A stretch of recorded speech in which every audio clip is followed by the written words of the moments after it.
Hello, എല്ലാവർക്കും Sauda kitchen ട്രിക്സിലേക്ക് സ്വാഗതം. ഞാൻ 2-3 മാസമായി വീഡിയോ ഒക്കെ ഇട്ടിട്ട്. അപ്പോൾ ഇന്നത്തെ എൻ്റെ വീഡിയോ നിങ്ങളെല്ലാവരും തമ്മിൽ കണ്ടതുപോലെ തന്നെ നല്ലൊരു അടിപൊളി ബ്രൗണീൻ്റെ റെസിപ്പിയാണ്. വളരെ കുറച്ച് ഇൻഗ്രീഡിയൻസ് വെച്ചിട്ട് എളുപ്പത്തിൽ തയ്യാറാക്കി എടുക്കാൻ പറ്റിയ നല്ലൊരു ബ്രൗണീൻ്റെ റെസിപ്പിയാണ്. നിങ്ങളെല്ലാവരും വീഡിയോ കണ്ടുകൊണ്ടിരിക്കുമ്പം തന്നെ ഒന്ന് ലൈക്ക് ചെയ്യുക, എല്ലാവർക്കും ഒന്ന് ഷെയർ ചെയ്യുക, ഞങ്ങളെ കമൻറ്റുകളൊക്കെ ഒന്ന് എഴുതി അറിയിക്കുക. എൻ്റെ ചാനൽ ആദ്യമായിട്ട് കാണുന്നവരുണ്ടെങ്കിലും ഇതുവരെ സബ്സ്ക്രൈബ് ചെയ്യാത്തവരുണ്ടെങ്കിലും ഒന്ന് സബ്സ്ക്രൈബ് ചെയ്യാനും എൻ്റെ തൊട്ടടുത്തുള്ള ബെൽ ബട്ടൺ ക്ലിക്ക് ചെയ്യാനും മറക്കരുതേ. സെർച്ചിൽ സൗദ കിച്ചൺ ട്രിക്സ് എന്ന് ടൈപ്പ് ചെയ്ത് കൊടുത്താൽ ഞാനിട്ട വീഡിയോസൊക്കെ നിങ്ങൾക്ക് കാണാൻ പറ്റും. അപ്പോൾ നമുക്ക് ഒന്ന് വീഡിയോയിലേക്ക് പോയി നോക്കിയാലോ. അപ്പോൾ ഇതിന് വേണ്ടിയിട്ട് ഞാൻ ആദ്യം തന്നെ ഒരു ബൗൾ എടുത്തിട്ടുണ്ട്. ഇതിലേക്ക് ആദ്യം തന്നെ ഞാനൊരു 100 ഗ്രാം ബട്ടർ മെൽറ്റ് ചെയ്തതാണ് ഇതിലോട്ട് ഒഴിച്ചു കൊടുക്കുകയാണ്. ഇനി ഇതിലോട്ട് അതേ അളവിൽ തന്നെ 100 ഓയിലാണ്, റിഫൈൻഡ് ഓയിലാണ് ഒഴിച്ചു കൊടുത്തത്. ഇനി ഇതിലേക്ക് അതേ അളവിൻ്റെ കുറച്ച് താഴെ കണ്ടിട്ട് വലിയ പുളിയില്ലാത്ത തൈര് ഒഴിച്ചെടുത്തിട്ടുണ്ട്. ഇതെല്ലാം കൂടെ നമുക്കൊന്നൊന്ന് ഒരു വിസ്ക് വെച്ചിട്ട് നന്നാക്കി ഒന്ന് അടിച്ചെടുക്കണം. അപ്പോൾ അതൊന്നും വേണ്ട, വെറുതെ ഒന്ന് അടിച്ചു കൊടുത്ത് എല്ലാം കൂടെ ഒന്ന് മിക്സ് ചെയ്തെടുത്താൽ മതി. അതൊന്ന് മിക്സ് ചെയ്തിട്ടുണ്ട്. ഇനി ഇതിലേക്ക് ഒരു 1/2 കപ്പ് കൊക്കോ പൗഡർ ഞാൻ ഒരു അരിപ്പയിലേക്ക് ഇട്ട് കൊടുക്കുകയാണ്. ഒന്ന് അരിച്ചെടുക്കണം. ഇനി ഇതിൻ്റെ കൂടെ ഒരു 1.5 സ്പൂണ് ബേക്കിംഗ് പൗഡറും കൂടെ ഇട്ട് കൊടുക്കുകയാണ്. ഇനി ഇത് രണ്ടും കൂടെ ഒന്ന് മിക്സ് ചെയ്തിട്ട് നന്നായിട്ടൊന്ന് അരിച്ചെടുക്കുക. അതൊന്ന് കട്ടില്ലാതെ അരിച്ചെടുത്തിട്ടുണ്ട്. ഇതിലേക്ക് ഒരു 1/4 കപ്പ് പഞ്ചസാര, കൂടുതൽ മധുരം വേണമെന്നുള്ളവർക്ക് കുറച്ചും കൂടെ പഞ്ചസാര ഇടാം. ഞാൻ വലിയ മധുരം ഇഷ്ടമില്ലാത്തതുകൊണ്ട് 1/4 കപ്പ് ഇട്ട് കൊടുത്തത്. നന്നായിട്ടൊന്ന് അടിച്ചെടുക്കണം, നല്ലോണം ഒന്ന് യോജിച്ച് വരണം. അപ്പോൾ നന്നായിട്ടൊന്ന് ഇളക്കിയെടുത്തിട്ടുണ്ട്. അപ്പോൾ ഇതാണ് ഇതിൻ്റെ കൺസിസ്റ്റൻസി. ഇനി ഇതിലേക്ക് നമുക്ക് ഒരു 4 മുട്ട ഒഴിച്ചു കൊടുക്കുകയാണ്. ഞാൻ 4 മുട്ട എടുത്തിട്ട് ഒഴിച്ചു കൊടുത്തിട്ടുണ്ട്. ഇനി ഇതിൽ മധുരമൊക്കെ ഒന്ന് ബാലൻസ് ചെയ്യാൻ ഒരു പിഞ്ച് ഉപ്പും കൂടെ ചേർത്ത് കൊടുക്കുക. എന്നിട്ട് നന്നായിട്ടൊന്ന് മിക്സ് ചെയ്തെടുക്കുക.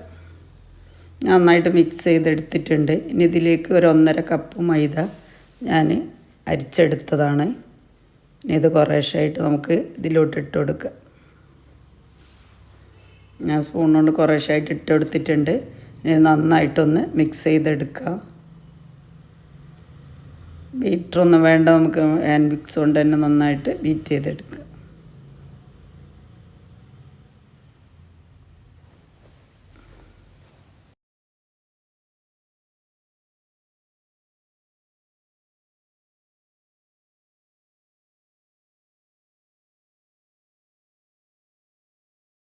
ഞാനിത് നന്നായിട്ടൊന്ന് മിക്സ് ചെയ്തെടുത്തിട്ടുണ്ട്. ഇതാണ് ഇതിൻ്റെ കൺസിസ്റ്റൻസി. ഇത് നമുക്കൊരു കേക്കിൻ്റെ ട്രേയിലേക്ക് ഒഴിച്ചു കൊടുത്തിട്ടൊന്ന് ബേക്ക് ചെയ്തെടുക്കണം. അതിന് വേണ്ടിയിട്ട് ഞാനൊരു കേക്ക് ടിന്ന് ബട്ടർ പേപ്പറൊക്കെ വെച്ച് ഓയിലൊക്കെ പുരട്ടി കൊടുത്തിട്ടുണ്ട്. ഇനി ഇതിലേക്ക് നമ്മളെ ബാറ്റർ ഒന്ന് ഒഴിച്ചു കൊടുക്കുക. ഞാൻ ബാറ്ററൊക്കെ ഒന്ന് ഒഴിച്ചു കൊടുത്തിട്ടുണ്ട്. ഇനി നന്നായിട്ടൊന്ന് ടാപ്പ് ചെയ്ത് കൊടുക്കുക. ഇത് സ്പാച്ചിൽ വെച്ചിട്ട് എല്ലാ സൈഡും ഒന്ന് ഫില്ലാക്കി കൊടുക്കുക. എന്നിട്ടിത് ഞാൻ ഓവണ് 180 ഡിഗ്രിയിൽ പ്രീഹീറ്റ് ചെയ്തതാണ്. അതിലോട്ട് ഒരു 35 മിനിറ്റ് ബേക്ക് ചെയ്യാൻ വെച്ച് കൊടുക്കുക. ഒരു 35 മിനിറ്റായി ബേക്ക് ചെയ്തിട്ടുണ്ട്. ഞാനൊന്നിട്ട് എടുത്തിട്ടുണ്ട്. ഇനി നമുക്കിതൊരു ഫോർക്ക് വെച്ചിട്ടൊന്ന് കുത്തി കൊടുക്കുക. വെന്തിട്ടുണ്ടോ നോക്കുക. നന്നായിട്ട് വെന്തിട്ടുണ്ട്. നമുക്കിതിൽ നിന്ന് ഒന്നെടുത്ത് മാറ്റണം. കേക്ക് നല്ല ചൂടിലായിരിക്കണേ. ഞാനിതിൽ നിന്ന് എടുത്തൊരു പ്ലേറ്റിലേക്ക് ഇട്ട് കൊടുത്തിട്ടുണ്ട്. ഇതൊന്ന് തിരിച്ചിട്ട് കൊടുക്കുക. നല്ല സോഫ്റ്റ് കേക്കാണ്. ഒന്ന് തണിയട്ടെ. ഇനി നമുക്കിതിന് ഒരു ഗനാഷ് തയ്യാറാക്കണം. അതിന് ഞാനൊരു സ്റ്റൗ ഓണാക്കി ഒരു ഫ്രൈ പാനിൽ 1 കപ്പ് പാൽ ഒഴിച്ചെടുത്തിട്ടുണ്ട്. ഞാനിത് ഡാർക്ക് ചോക്ലേറ്റ് അല്ല ഇടുന്നത്, ഞാൻ കൊക്കോ പൗഡറാണ്. 2.5 ടേബിൾ സ്പൂൺ കൊക്കോ പൗഡർ ഇട്ട് കൊടുക്കുക. നന്നായിട്ടൊന്ന് ഇളക്കി കൊടുക്കുക. ഇനി ഇതിലേക്ക് ഒരു 4 ടേബിൾ സ്പൂണ് പഞ്ചസാര ഇട്ട് കൊടുക്കുക. കൂടുതൽ മധുരം വേണമെന്നുണ്ടെങ്കിൽ 1 സ്പൂണും കൂടെ ഒക്കെ ഇട്ട് കൊടുക്കുക കേട്ടോ. ഞാനെന്തായാലും ഒരു 4 ടേബിൾ സ്പൂണ് പഞ്ചസാരയാണ് ഇട്ട് കൊടുക്കുന്നത്. ഇത് നന്നായിട്ടൊന്ന് ഇളക്കി കൊടുക്കുക. ഇതൊന്ന് തിളച്ച് കഴിഞ്ഞാൽ നമ്മൾ സ്റ്റൗ ഒന്ന് സിമ്മിലോട്ടിട്ട് കൊടുക്കണം. ലോ ഫ്ലെയിമിൽ വേണം ഇത് വറ്റിച്ചെടുക്കാൻ. നന്നായിട്ടൊന്ന് വറ്റിയിട്ടുണ്ട്. ഇനി ഞാൻ ചോക്ലേറ്റ് ഇടാത്തതുകൊണ്ട് ചോക്ലേറ്റിൻ്റെ എസൻസാണ് ഒരു 4 ഡ്രോപ്പ് ഇട്ടിച്ച് കൊടുക്കുന്നത്. ഡാർക്ക് ചോക്ലേറ്റ് ഉണ്ടെങ്കിൽ അതിട്ട് എടുത്താലും മതി. അപ്പോൾ ഇത് ഏകദേശമൊക്കെ ആയിട്ടുണ്ട്. ഇതിൻ്റെ പാകം എന്നറിയാൻ ഇതിങ്ങനെ വടിച്ചു കൊടുത്താൽ പെട്ടെന്ന് ഒലിച്ചിറങ്ങൂല. അപ്പോൾ ഞാൻ ഫ്ലെയിം ഓഫ് ചെയ്യാണ്. ഇതൊന്ന് ചൂടാറട്ടെ. ഇത് നന്നായിട്ടൊന്ന് തണുത്തിട്ടുണ്ട്. ഇനി നമ്മുടെ കേക്കിൻ്റെ മുകളിലോട്ട് ഗനാഷ് ഒന്ന് ഒഴിച്ചു കൊടുക്കുക.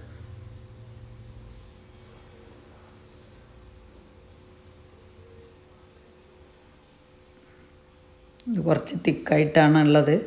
പിന്നെ ഇത് നമുക്കൊരു സ്പാച്ചിൽ വെച്ചിട്ട് എല്ലാ ഭാഗത്തും ഒന്ന് ലെവൽ ചെയ്ത് കൊടുക്കുക.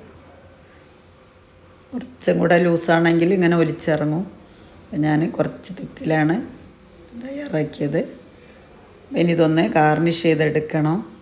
അപ്പോൾ അതിന് വേണ്ടിയിട്ട് ഞാൻ കുറച്ച് ചോക്ലേറ്റ് ഗ്രേറ്റ് ചെയ്തിട്ടുണ്ട്.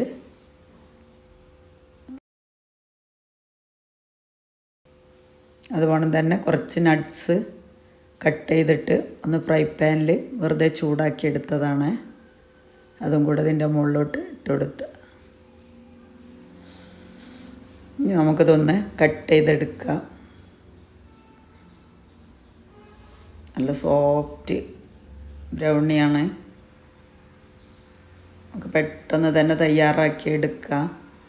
കൂടുതൽ ഇൻഗ്രീഡിയൻസ് ഒന്നും വേണ്ട. നമ്മളെ വീട്ടിലുള്ള കുറച്ച് സാധനങ്ങൾ വെച്ചിട്ട് ഓയിലായാലും തൈരായാലും ഒക്കെ നമ്മളെ വീട്ടിലെപ്പോഴും ഉണ്ടാകുന്നതാണ്. ഇനി ഇതൊന്ന് നമുക്ക് ഒരു സെർവിങ് പ്ലേറ്റിലേക്ക് ഒരു പീസ് എടുക്കാം.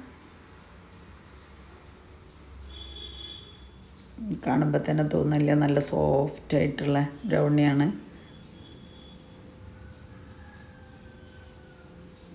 അപ്പോൾ ഇതാണ് ഞാനിന്ന് തയ്യാറാക്കിയ ബ്രൗണി. നിങ്ങളെല്ലാവരും ഇത് തയ്യാറാക്കി നോക്കണം. വളരെ എളുപ്പത്തിൽ തന്നെ തയ്യാറാക്കാം. അപ്പോൾ എൻ്റെ ചാനൽ ആദ്യമായിട്ട് കാണുന്നവരുണ്ടെങ്കിലും ഇതുവരെ സബ്സ്ക്രൈബ് ചെയ്യാത്തവരുണ്ടെങ്കിലും ഒന്ന് സബ്സ്ക്രൈബ് ചെയ്യാനും പിന്നെ തൊട്ടടുത്തുള്ള ബെൽ ബട്ടൺ ക്ലിക്ക് ചെയ്യാനും മറക്കരുതേ. കണ്ടുകൊണ്ടിരിക്കുമ്പോൾ തന്നെ ലൈക്ക് ചെയ്യുക, ഷെയർ ചെയ്യുക, നിങ്ങളെ കമൻറ്റുകളൊക്കെ എഴുതി അറിയിക്കുക. മറ്റൊരു വീഡിയോ ആയിട്ട് കാണുന്നത് വരെ എല്ലാവർക്കും ബൈ ബൈ.